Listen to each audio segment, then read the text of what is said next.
ஜீ தமிழில் ஒளிபரப்பாகும் இதயம் சீரியலில் என்ன நடந்துச்சுன்னு வந்துட்டு ஷார்ட்டாக பார்த்துருவோமா. பவானி அண்ட் மித்ரா இவங்க எல்லாருமே வந்து பேசிக்கிட்டு இருக்காங்க.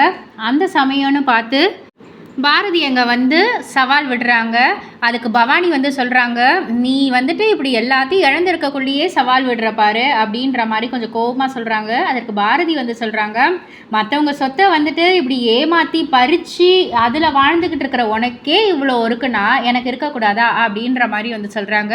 அண்ட் அது மட்டும் இல்லை, சரி எல்லாம் உனக்கு ஒரு தனி சாமர்த்தியம்தான், ஒருத்தவங்களுடைய சொத்தை வந்து ஏமாற்றி அதை வந்துட்டு இந்த அளவுக்கு அடையிறோம் அப்படின்னா அதுக்கு ஒரு தனி சாமர்த்தியம் தேவைதான், அதெல்லாம் இருக்குது. ஆனால் என் ஆதியோடைய சொத்தை பறித்த உனக்கு அதை காப்பாற்ற தெரியுதான்னு வந்து பார்ப்போம். அதுக்கான ஒரு தனி திராணியே வேணும். அது உன்கிட்ட வந்து இல்லை, அது உன்கிட்ட இருக்கான்னு தான் பொறுமையாக பார்த்துருவோமே அப்படின்ற மாதிரி வந்துட்டு திரும்பவும் சவால் விடுறாங்க. அண்ட் அது மட்டும் இல்லை, பவானி மித்ரா உன்னுடைய அல்ல கைன்னு நீங்கள் எல்லாருமே வந்துட்டு என்ன தான் முயற்சி பண்ணாலும் கண்டிப்பாக நான் என்னுடைய சவாலில் ஜெயிக்க தான் போகிறேன். சரி நான் உங்ககிட்ட உங்களை மாதிரி ஆள் கூடலாம் வந்து நின்று என்னுடைய டைமை வந்து பேசி வீணாக்க விரும்பலை, நான் கிளம்புறேன் அப்படின்ற மாதிரி சொல்லிட்டு கிளம்புறாங்க.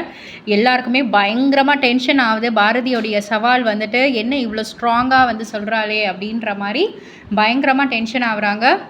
ஸோ இதுக்கு மேலே என்ன நடந்துச்சுன்னு உங்களுக்கு தெரியணும்னா ஜீ தமிழில் இதயம் சீரியலை காண தவறாதீர்கள். அண்ட் இது போல் அப்டேட்டுக்கு நம்ம சேனலை சப்ஸ்கிரைப் பண்ணுங்கள், லைக் பண்ணுங்கள், ஷேர் பண்ணுங்கள்.